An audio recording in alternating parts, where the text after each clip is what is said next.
যখন আপনি ধ্যানপূর্বক গীতা পড়বেন, যখন আপনি শ্রদ্ধাযুক্ত হৃদয়ে গীতা পড়বেন, আপনি দেখবেন আপনার মনের যত সংশয়, আপনার মনে যত সন্দেহ, আপনার মনে যত প্রশ্নের উত্তর, দেখবেন ভগবান আগেই সেই গীতার মধ্যে দিয়ে রেখে দিয়েছেন। ভগবান আগেই দিয়ে রেখেছেন। এই জন্য পড়তে হয়, শুনতে হয়, পাঠ শুনতে হয়, শ্রবণ করতে হয়, গীতা অধ্যয়ন করতে হয়। তাহলে জীবনের যত সমস্যা, সমস্ত সমস্যার সমাধান ভগবান ইতিপূর্বেই গীতার মধ্যে তিনি লিপিবদ্ধ করে রেখে দিয়েছেন। মহর্ষি কৃষ্ণ দ্বৈপায়ন বেদব্যাস সেই বাণীগুলো তিনি লিপিবদ্ধ করে দিয়েছেন আমাদের জন্য, যেন আমরা প্রতিদিন যেন অধ্যয়ন করে এই মানব জীবনকে আমরা যেন সার্থক করতে পারি। এই জন্য সুধীবৃন্দ, আপনাদের রাতুল চরণে নিবেদন বলছিলাম, এই পুরুষোত্তম মাসে আজে বাজে কথা যেন আমরা বেশি না বলি। যদি পারা যায় বেশি বেশি করে ভগবানের নাম জপ, ভগবানের রূপ লীলা চিন্তন, ভগবানের কথা শ্রবণ, ভগবত সেবা, ভগবানের উদ্দেশ্যে দীপদান, ভগবত মন্দির পরিক্রমা, ভক্ত সঙ্গে সম্মিলিত অবস্থায় ভগবানের নাম করা, এগুলো করলে অত্যাধিক ভগবানের কৃপা লাভ হবে। এই জন্য এই মাসে বৃথা সময় যেন আমরা কেউ নষ্ট না করি।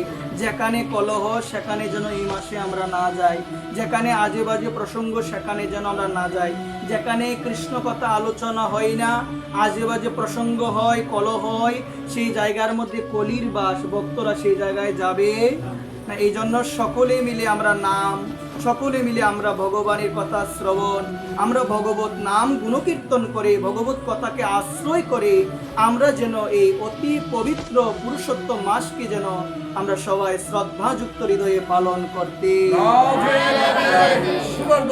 এই জন্য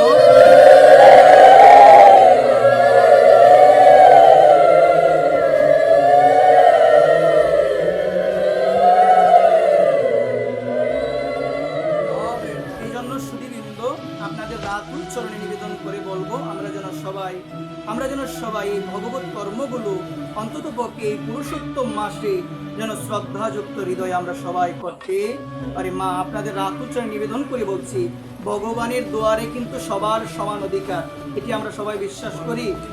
ভগবানের দুয়ারে সবার সমান অধিকার। ভগবান গীতায় বলছেন, সমহং সর্বভূতেষু, ভগবান বলছেন আমি সকলের প্রতি সমানভাবে আছি, কেউ আমার প্রিয় নয়, কেউ আমার অপ্রিয় নয়। কিন্তু ভগবান একটা ভেদ রেখে দিয়েছেন, যে ভজন্তি তুমাম ভক্তা, বলছেন যে আমাকে ভজন করে, অর্জুন যে আমাকে প্রীতির সহিত ভজন করে, আমি তাকে তার হৃদয়ে, সে তাকে আমার হৃদয়ে।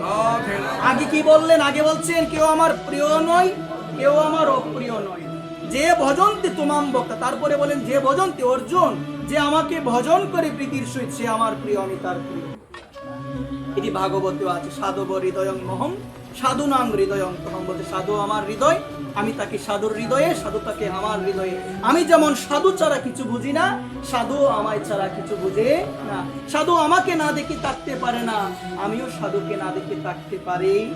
এই জন্য ভাগবতে আছে, উদ্ধব যখন বলেছিলেন প্রভু তুমি কার, ভগবান বললেন সেই সে আমারও, আমিও তাহারও, আমার জন্য যাহার আখি জরে, যে জন প্রলোক না হেরে প্রলয় মনে করে, হে উদ্ধব আমি তাকে সেই ভক্তের হৃদয়। যে জন প্রলোক না হেরে অল্প সময়ও ভগবানকে না দেখে থাকতে পারে না উদ্ধব, সেই ভক্তের হৃদয় মন্দিরে আমি ভগবান বাস করি। সেই সে আমারও, আমিও তাহারও, আমার জন্য যাহার আখি জরে, যে জন প্রলোক না হেরে প্রলয় মনে করে, আমি তাকে তার হৃদয়। এই জন্য ভগবান ভক্তকে অনেক ভালোবাসে, ভক্ত ভগবানকে দর্শন না করে থাকতে পারে। এখানে যে শব্দ কি বললাম, দেখা, এই দেখা মানে কি শুধু ভগবানকে দেখা? মা, অনেকে বলে না যে ওই মানুষটা আমাকে দেখে রাখে, কথার অর্থ কি সে শুধু আমাকে দেখে না, আমার বর পোষণ যা আছে সবকিছু দেয়, বলো না সবাই যে আমার ছেলে আমাকে দেখে, তার মানে কি আমার ছেলে কি সকালে একবার এসে আমার মুখটা দেখে যায়, বিকালে এসে দেখে যায়, রাত্রে দেখে যায়, এমন নয় মা। ওই জায়গায় বললেন দেখার অর্থ হলো আমার ছেলে আমাকে দেখে, ওই মানুষটা আমার দেখাশোনা করে, এর অর্থ হলো সে আমার সমস্ত ভরণপোষণের দায়িত্ব নিয়েছে, আমি কিভাবে চলবো, আমার কি লাগবে, সমস্ত দায়িত্ব নিয়েছে।